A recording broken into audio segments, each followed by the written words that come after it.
Hello mga ka-Joyride with Dong, it's me again, Joyride with Dong. So guys, so today ang gagawin natin, mag-replace tayo ng coolant sa EDB 160. Alright, so shout out sa lahat and kumusta kayo yan? Kumusta kayo mga ka-Joyride with Dong?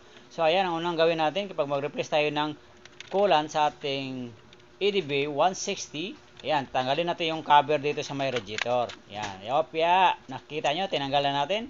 So may mga tatlong screw before matanggal ang cover. Tapos sa baba, ayan, tinanggalan natin yung drain plug. Tapos yan, dahil mahina, so kailangan mong buksan yung ibabaw.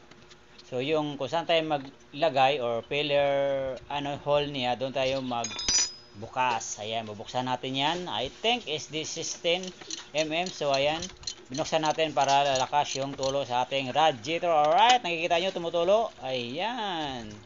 So papalit tayo ng radiator coolant today. Shoutout sa may-ari ng Honda EDB. Thank you sir sa tiwala. So ayan, kung ikaw ay bago sa aking channel, please subscribe, Joyride with Dong, at huwag kalimutan pinutin and like and share. Alright. So ayan, so na-drain na natin yung coolant. After natin ma-drain ng coolant, of course, ibalik natin yung drain plug. Okay? Ayan.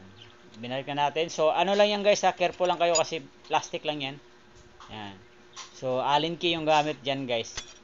So, after natin nailagay yung drain plug, of course, ilagay na natin yung ating top 1 coolant. Alright.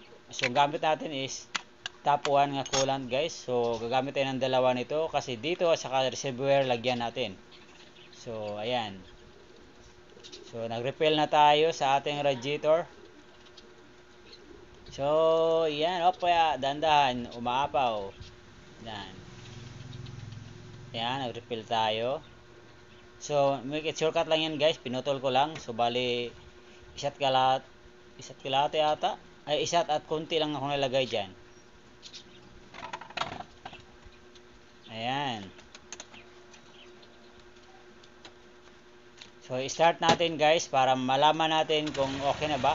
So, kasi kaya i-start natin yan guys kasi yung hangin, para yung hangin guys sa radiator mawala. So, start na natin yan. Tapos, tingnan natin kung bababa ba yung level ng coolant. Tapos, mag-add tayo kapag sakaling bababa siya. Ayan, start natin. So, make it shortcut na naman. Dalera natin i-start yan. Pinutol-putol natin yung video natin guys. So ito yung receiver dito. Ilahim lang yung cover, apakan, plastic. Tapos makikita na yung mga may bolt yan. Of course, nilinis muna natin kasi maraming buhangin. Ayan. So sikwatin mo lang yan ng Phillips screw. Makikita natin receiver dyan. Ayan, alright. So babaklasin natin yan, lilinisan natin. So halos sa kong video dito guys is hindi full video to guys, no? Puro to shortcut. Kasi naghahabol ako sa oras guys.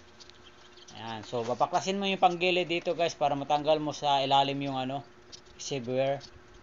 Ayan. Ipikalsi guys yung coolant natin is green. Ipikalsi na sa likod. Ayan. So tinanggal na natin yung pang ilalim yan para make it shortcut na naman. Tapos na tayo magtanggal. Alright. So panibagong laman yung ating receiver guys. Balik na natin. Ayan, alright. Please subscribe, Joyride with Dong. And visit na lang kayo guys sa ating home shop. Nandito sa Christine Street, Sibira, Mabalacat. Kung ikaw ay tagal dito, banda. Alright. Just PM me. Ayan. So, done. Ganun lang ka simple para kung simple lang guys kapag biyasa ka ng maggawa. Pero pag magawan tayo, mahirapan tayo kasi siyempre kailangan careful tayo para hindi mabasag yung mga flarings, whatever that. What do you call that? Basta. Yun, alright. So binalik na natin ang cover kasi tapos na tayo. Ganun lang guys mag-replace ng radiator coolant sa EDB 160. Ayan. So yung cover guys, may tatlong screw yan. Tapos binalik natin yung mga, hinigpitan natin yung mga screw sa gilid-gilid, yung malaki flarings. So kayo guys, kayo na lang mag-decide kung ilang kilometrahe mag-replace ng radiator coolant. Kailangan talaga mag-replace tayo ng radial coolant guys kasi lumuluma din guys eh.